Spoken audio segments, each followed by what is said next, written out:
सबसे पहला क्वेश्चन ये आता है कि प्री फाउंडेशन इंपॉर्टेंट क्यों है। केमिस्ट्री में 180 मार्क्स को कैसे स्कोर किया जाए, अगर मैं नीट में जाना चाह रहा हूँ, एनडीए करना चाह रहा हूँ या आईआईटी करना चाह रहा हूँ, क्वेश्चन को कैसे एलिमिनेट किया जाए, कि प्री फाउंडेशन हमारी एकेडमिक बेस को स्ट्रॉन्ग बनाता है। फाउंडेशन की जरूरत हमारे बच्चे को क्यों लग रही है। Hello, I am Praveen Jasoria, biology pre foundation faculty.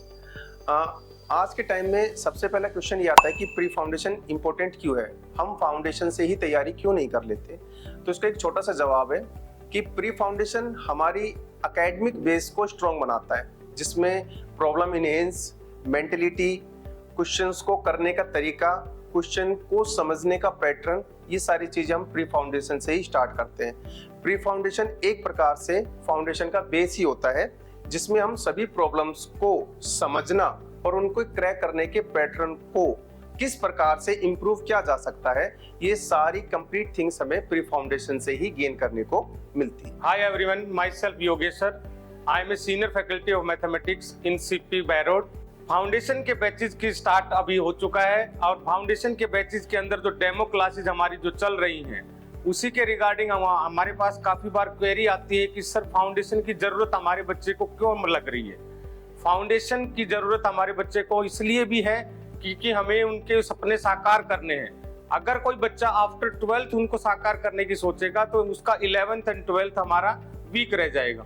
अगर वही बच्चा 11th क्लास से फाउंडेशन के बैचेज में अगर स्टार्ट करता है अपनी क्लासेस, तो उसके अंदर उसको इन फ्यूचर जितने भी उसको एग्जाम देगा, कंपटीशन फाइट करेगा, तो उसको वहां पे आसानी होगी और तैयारी करने में उसको मजा भी आएगा। और कोई भी एग्जाम हो उसको क्रैक करने के लिए अगर तैयारी से किया जाए तो नो डाउट उसका सक्सेस जरूर मिलेगी। और सक्सेस के लिए हमारे को पहला पॉइंट यही होता है कि हमारा एम क्या है। अगर मैं नीट में जाना चाह रहा हूँ, एनडीए करना चाह रहा हूँ या आईआईटी करना चाह रहा हूँ, तो उस चीज को जल्दी से चूज करके अपना 10th क्लास का रिजल्ट सीबीएसई बोर्ड का आ चुका है। आरबीएसई वाले बच्चे जितना जल्दी हो सके अपना माइंड सेट करें कि हमें अपना सपना किस डायरेक्शन में लेके चलना है या हमारे पेरेंट्स के क्या एम्स हैं जिनको हम लोगों को कंप्लीट करना है। Thank you. Hello everyone, myself Kapil Khandelwal, chemistry faculty CP बैरोड। हम बात करते हैं कि नीट में बायोलॉजी के बाद केमिस्ट्री का क्या इंपॉर्टेंस है।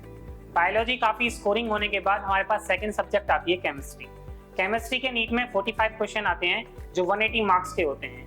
अब हमें केमिस्ट्री में 180 मार्क्स को कैसे स्कोर किया जाए, इसके बारे में हम थोड़ा सा आपको बताते हैं। केमिस्ट्री एक कॉन्सेप्चुअल सब्जेक्ट है, इसमें हम कॉन्सेप्ट पे ध्यान देते हैं कि कैसे क्वेश्चंस को अप्रोच किया जाए, कैसे क्वेश्चन के ऑप्शंस को एलिमिनेट किया जाए।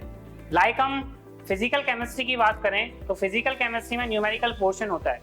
उस न्यूमेरिकल पोर्शन में हमें क्वेश्चन को सॉल्व करने के साथ साथ हमें ये पता होना चाहिए कि क्वेश्चन के ऑप्शंस को कैसे एलिमिनेट किया जाए, क्योंकि हम क्वेश्चन को सॉल्व करेंगे तो हमें टाइम लगेगा, बट हम एलिमिनेटर मेथड से उस क्वेश्चन को जल्दी से सॉल्व कर सकते हैं।